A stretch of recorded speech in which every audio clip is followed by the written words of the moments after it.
Evangelio de Cristo no es una religión, sino que es la buena noticia que ha llegado el reino de Dios.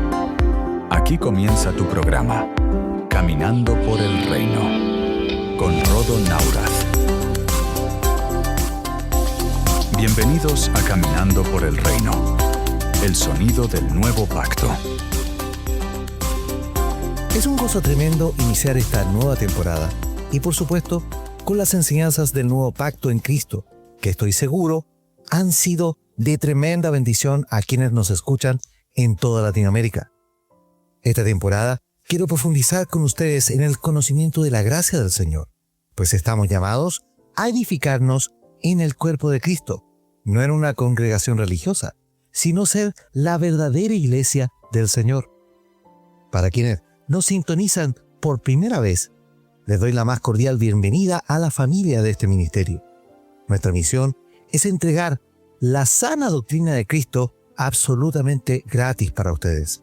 Llevarte a las enseñanzas apostólicas y la fórmula de éxito de una iglesia compuesta por fieles hombres y mujeres de reino que lograron esparcir una semilla gloriosa desde Jerusalén y hasta el seno mismo del Imperio Romano, en donde hasta el propio César se enteró de Jesucristo como el camino, la verdad y la vida. Esta iglesia sigue viva hoy y está tomando fuerza, pues quienes hemos entendido el Evangelio del reino de Jesucristo, hemos también entendido que el reino de Cristo no es de religiones, menos de liturgias, tampoco de protocolos de vestimenta, pues el Señor Jesucristo transforma nuestro ser a medida que más le conocemos y, por supuesto, nuestro amor crece aún más en el interior.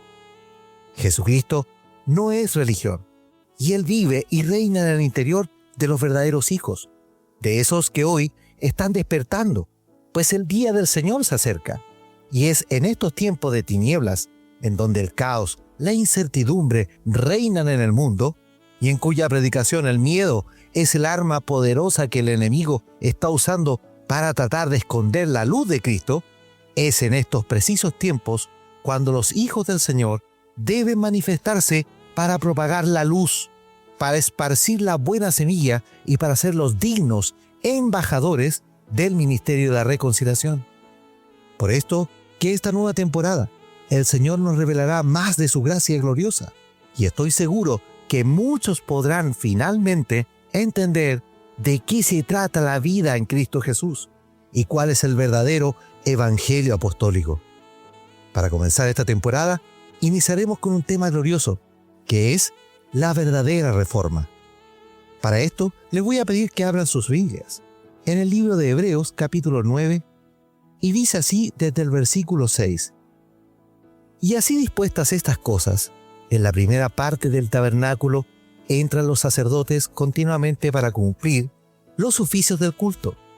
Pero en la segunda parte, solo el sumo sacerdote una vez al año, no sin sangre, la cual ofrece por sí mismo y por los pecados de la ignorancia del pueblo, dando el Espíritu Santo a entender con esto que aún no se había manifestado el camino al lugar santísimo, entre tanto que la primera parte del tabernáculo estuviese en pie, lo cual es símbolo para el tiempo presente, según el cual se presentan ofrendas y sacrificios que no pueden hacer perfecto en cuanto a la conciencia al que practica este culto, ya que consiste solo en comidas y bebidas de diversas abluciones y ordenanzas acerca de la carne, impuestas hasta el tiempo de reformar las cosas.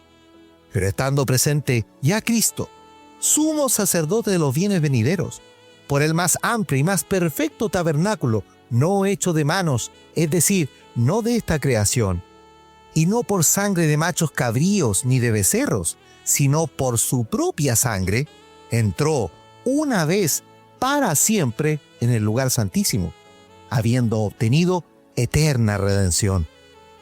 Porque si la sangre de los toros y de los machos cabríos y las cenizas de la becerra rociadas a los inmundos santifican para la purificación de la carne, ¿cuánto más la sangre de Cristo, la cual mediante el Espíritu Eterno se ofreció a sí mismo sin mancha a Dios, limpiará vuestras conciencias de obras muertas para que sirváis al Dios vivo.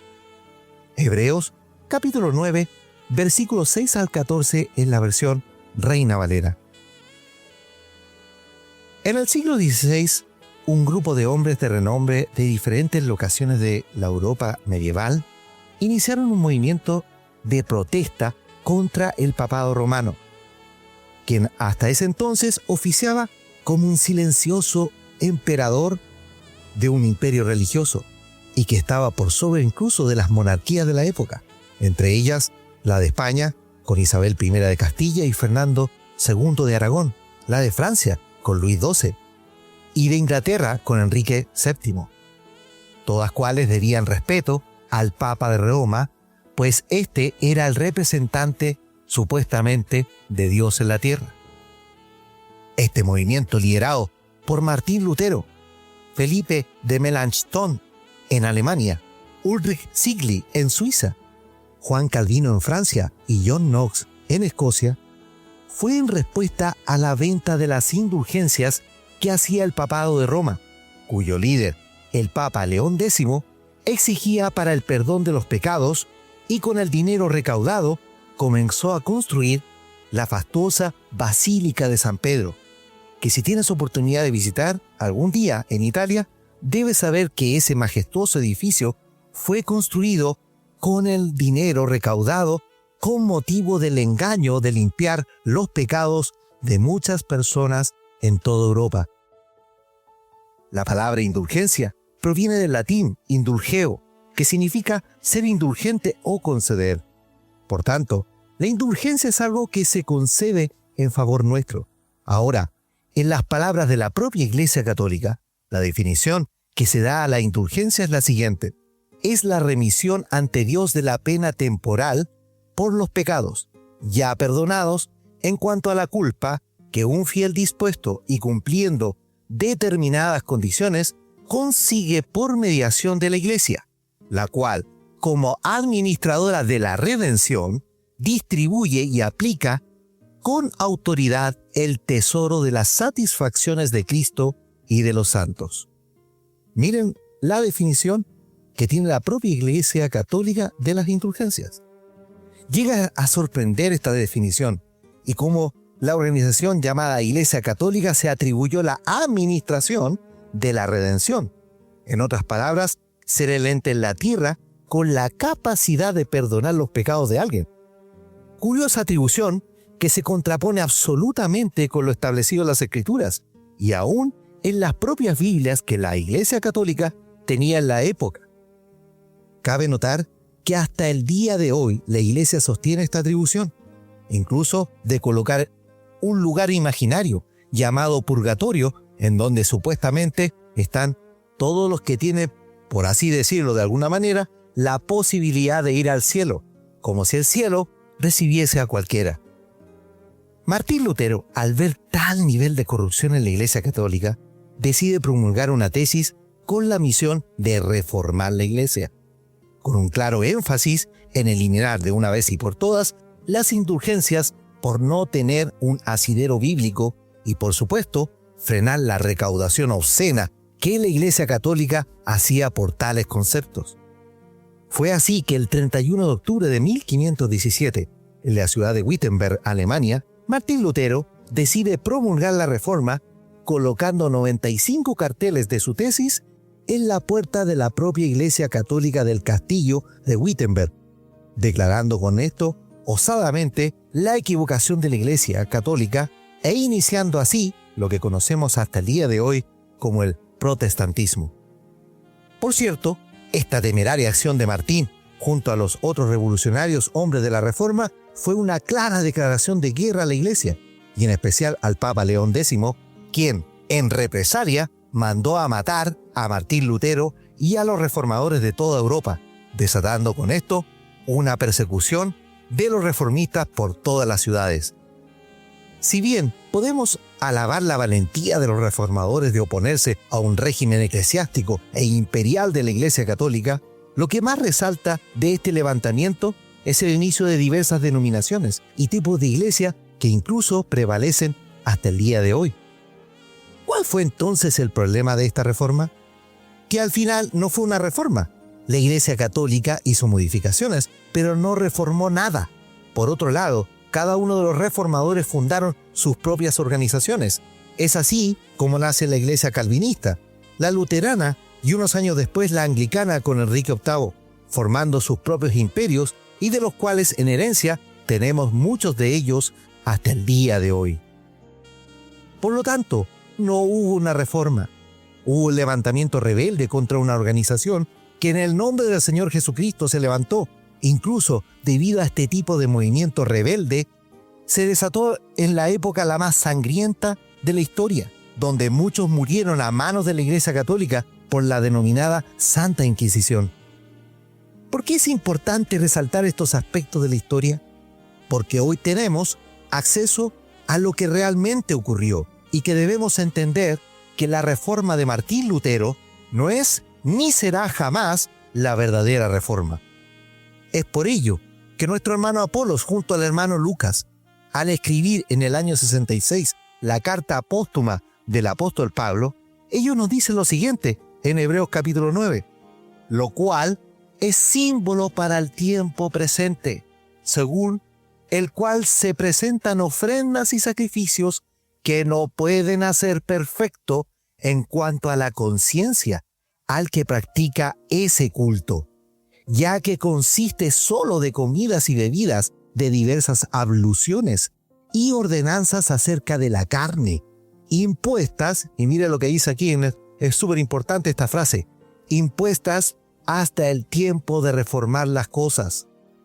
Pero estando ya presente Cristo, sumo sacerdote de los bienes venideros, por el más amplio y más perfecto tabernáculo, no hecho de manos, es decir, no de esta creación, y no por sangre de machos cabríos, ni de becerros, sino por su propia sangre, entró una vez para siempre en el lugar santísimo, habiendo obtenido eterna redención.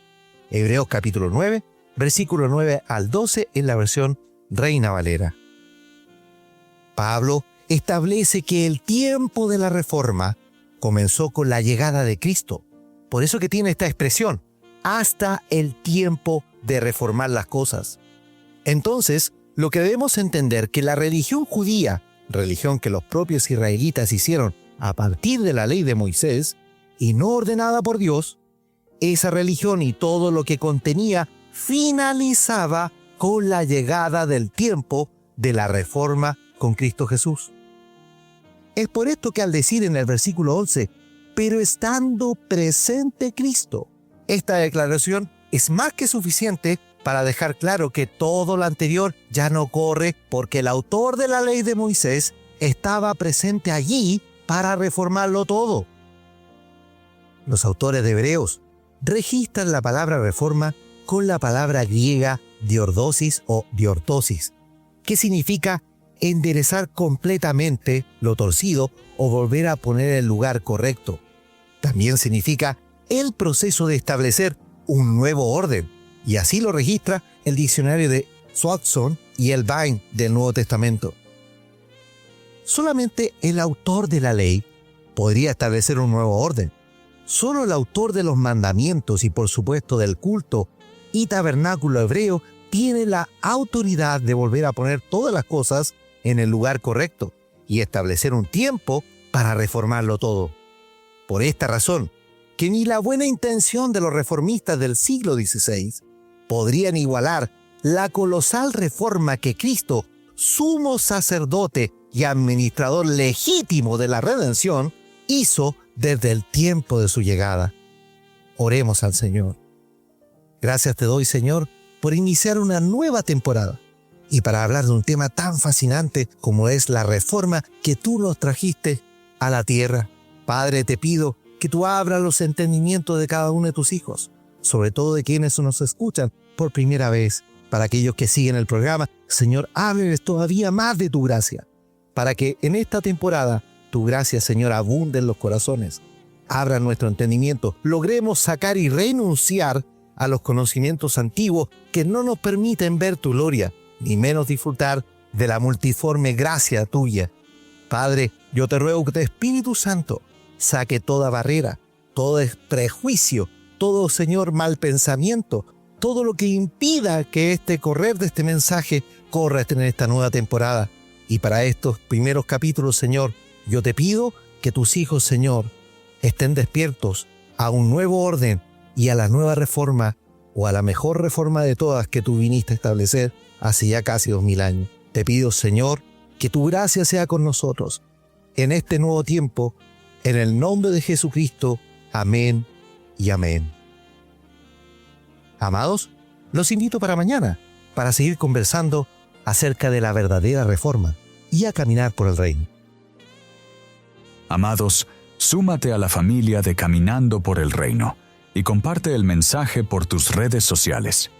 Caminando por el Reino está en Facebook e Instagram.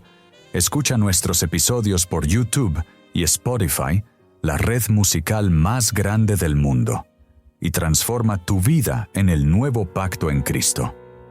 Caminando por el Reino es una herramienta de formación para los santos donde quiera que estén, para que juntos lleguemos a la estatura de Cristo. Somos un medio gratuito sostenido por los santos en el Señor, para la obra del ministerio de la cual queremos que seas partícipe y llegues a ser un ministro competente del nuevo pacto. Que la gracia y la paz de Cristo sean en tu vida.